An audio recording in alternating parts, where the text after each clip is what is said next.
does he stand by his statement that, quotes, locally based providers can be closer and more responsive to their community, end quotes, in relation to the government's policy to sell state houses to private providers? Right Honourable Prime Minister.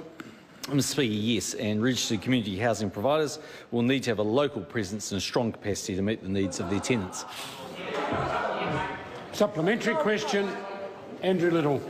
How would a company based in Brisbane be, quotes, closer and more responsive, end quotes, to the needs of Kiwi families in social housing?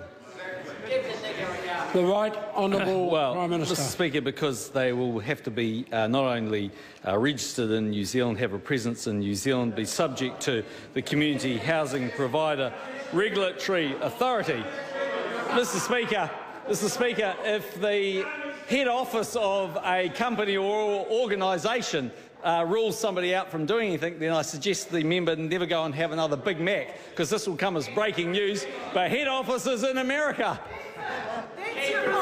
Supplementary. Order. Order. I'm wanting to call the Leader of the Opposition. Andrew Little. Order. Mr. Supplementary Speaker, question. what lessons can a company that provides housing on the Gold Coast teach New Zealand about running social housing in Invercargill? The Right Honourable Prime Minister. Firstly, this organisation would have to be, if it bought those properties, be registered in New Zealand, subject to the Community Housing Regulatory Authority, be subject to regular engagement with its tenants, be a responsible tenancy manager, have routine inspections and be responsive when it comes to repairs and maintenance. So they have to run a New Zealand operation. Mr Speaker, I'm a little surprised that the New Zealand Labor Party hate Horizons, because here's a press release from the Deputy Prime Minister of Australia when the Labor government was in office, saying what an amazing organisation they are and how good they are and what a great job they've done. Mr Speaker, I know something Australian's very scary to the Labor Party, but over here we just want someone who can provide a good service. Order. Supplementary. Supplementary question, Andrew Little. What precise, measurable, provable benefits would be realised by selling these houses to an Australian company that cannot be realised by Housing in New Zealand? The Right Honourable Prime Minister. Mr Speaker, the member's asking a wider question about what are the benefits of social housing, Mr Speaker, because if Horizons were to buy these properties, they would have to provide the same role as any other community housing provider.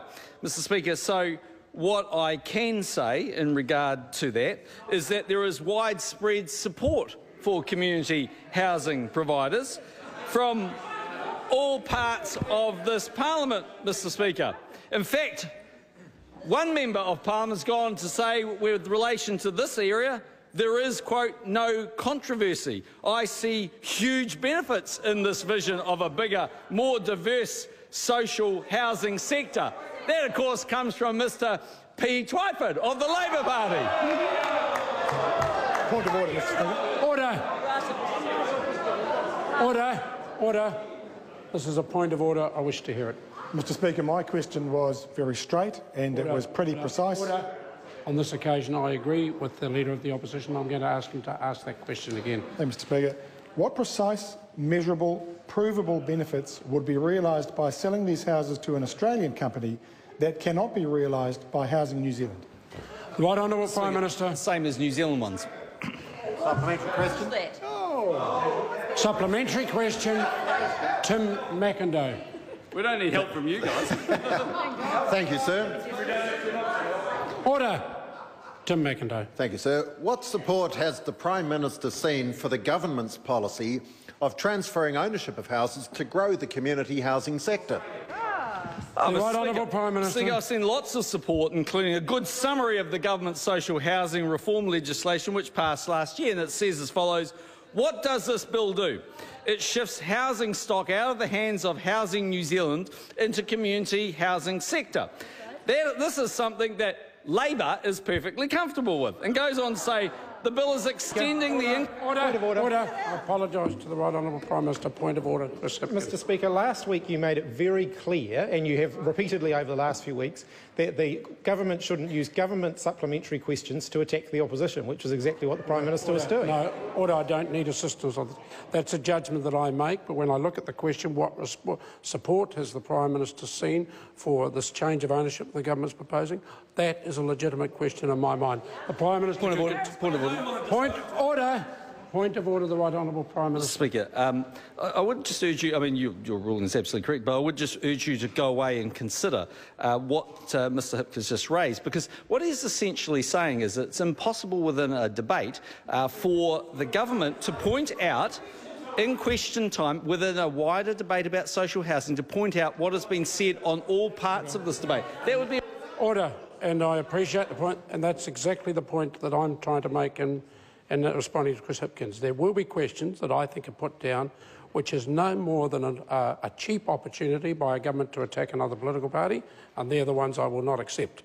In this case, I think it's quite a legitimate question to ask about what support's out there in the community, and if that happens to be levelled onto another political party in this parliament, I can't help. The Prime Minister can complete his answer if it's required. Further supplementary? Supplementary question, Andrew Little. In relation to the government's announced proposal to sell state houses to an Australian owner, and given that the Salvation Army in New Zealand has backed out of the proposal to them to purchase state houses, and also that iwi in New Zealand only want the houses for free, and so that he now resorts to Aussie buyers, will his government press ahead with selling state houses even if no New Zealand providers can afford to buy them and there are no tangible benefits to the families living in them? Right Honourable Prime Minister. Member's question is incorrect. Supplementary question, Andrew Little.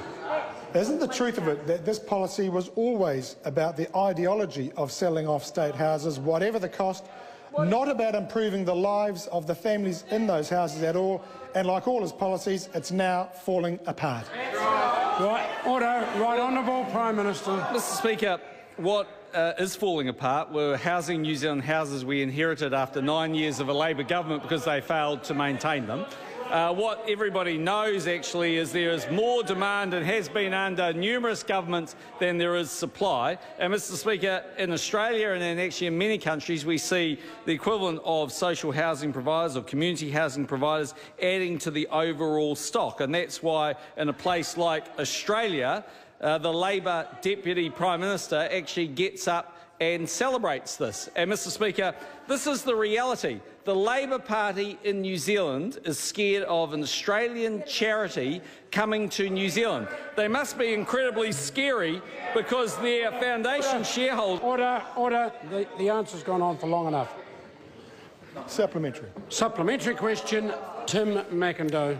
Thank you, sir. What other support has the Prime Minister seen for the government's social housing reforms? Right Honourable Prime Minister. Speaker, I've seen a series of statements supporting the government's approach, including, for example, the Minister's vision is that Housing New Zealand should become just another tenancy provider competing in a contestable market with the community housing sector for both tenants and subsidies. We want to see a larger, more capable, empowered community housing sector. It's certainly a view that Labor shares. That again was Phil Twyford. Supplementary. Order. Order. All right. Supplementary question, Andrew Little. Given that the mass sell-off of state houses was meant to be his defining policy for the year, as outlined in January, what is left after 6 months of fiasco, and why doesn't he just give up on this failed experiment? Right Honourable Prime Minister. Well, Mr Speaker, on the latter, because I actually care about New Zealanders who deserve some accommodation, and I'm not going to be driven by a bit of mumbo-jumbo into not providing more social houses to New Zealanders. And secondly, Mr Speaker, that was an important policy announcement at the start of the year, but also I've made a great many other policy announcements this year, and so far we're waiting for Labor to have one policy announcement, and guess what? Mr Little hasn't announced a single one yet.